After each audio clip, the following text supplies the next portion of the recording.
యజ్ఞాలు ఎందుకు చేయాలని ప్రశ్న. కొద్ది రోజుల క్రితం ఓ ఆశ్రమంలో ఔషధ మొక్కలతో ఒక యాగం చేశారు.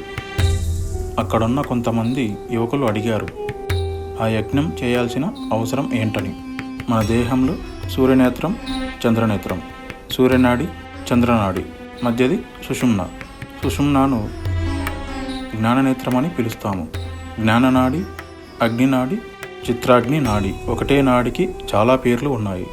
దీని ద్వారా కుండలినీ శక్తిని, అంటే మన దేహంలో ఉండే వీర్యం తేజస్సుగా మారుతుందో ప్రాణాయామం ద్వారా, లేదా ఇన్విజిబుల్ ఐ అని ఆంగ్లంలో అంటామో, లలితా సహస్రనామంలో రుద్రగ్రంథి అని దేన్ని అంటామో, లేదా మెడికల్ సైన్స్లో పీనల్ గ్లాండ్ అని దేన్ని అంటామో, ఇవన్నీ ఒకే చోట ఉంటాయి. ఈ పాయింట్ గురించి చెబుతున్నా. లేదా 3 నదుల సంగమం అనుకుంటే దీన్ని ప్రయాగ అని కూడా పిలవచ్చు. మన దేహంలో ప్రయాగ ఉన్న ప్రదేశం ఇది. గంగా, యమున, ఇన్విజిబుల్ నది అయిన సరస్వతి అంటే జ్ఞానం. ఈ 3 కనెక్ట్ అయ్యే ప్రదేశం. ఈ ప్రదేశాన్ని అగ్నిస్థానం అని కూడా అంటాము. అంటే అగ్ని ఆరాధన. శివుడి 3వ నేత్రాన్ని అగ్నినేత్రం అంటాము. శివ సహస్రనామంలో అగ్నిహోత్రాత్మనే నమః అంటారు. ఏది అగ్నిహోత్రాత్మనే? శివుడి 3వ కన్ను అగ్నినేత్రం, కామాన్ని దహించే నేత్రం. కామం పుట్టేది ఎక్కడి నుంచి? ఈ కళ్ళ నుంచి. ప్రపంచంలో ఏ వస్తువునైనా కావాలని భావించడానికి మాధ్యమంగా ఉండేది ఈ 2 కళ్ళు.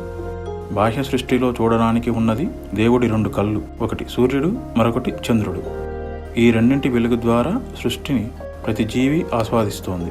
ఇది కావాలని, ఇది బాగుంది, ఇటువంటిది నా వద్ద ఉండుంటే. ఈ భావనల పుట్టక కళ్ళ నుంచి, ఈ 2 నేత్రాల నుంచి పుడతాయి. వాటి నాశనం జ్ఞాననేత్రమైన శివుడి అగ్నినేత్రం ద్వారా. పంచభూతాల్లో అన్నింటినీ నాశనం చేసే శక్తి ఉన్నా తన స్వచ్ఛతను కోల్పోని శక్తి ఉన్న వస్తువు ఏదైనా ఉందంటే అది అగ్ని. అందుకే దాని చలనం పైముఖంగా ఉంటుంది. పంచభూతాల్లో పైకి వెళ్ళగలిగే శక్తి కలిగి ఉన్నది అది అగ్ని. అందుకే ఈ అగ్నికి అన్ని మతాల్లోనూ ప్రాధాన్యత ఉంది.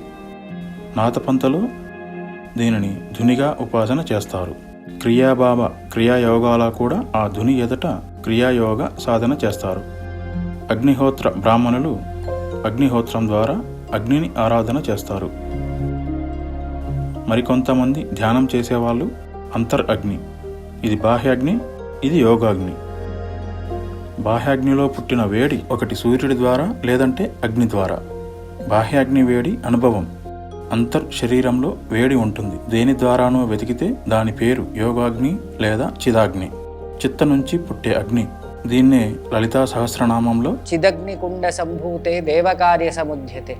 అన్ని దేవతల చిత్ అగ్నిని ఒక్క చోట చేర్చితే అందులో చిదంబరి, శివుడి భార్య. శివుడి భార్య చిదంబరి అంటే అతడు చిదంబర. అనంతం.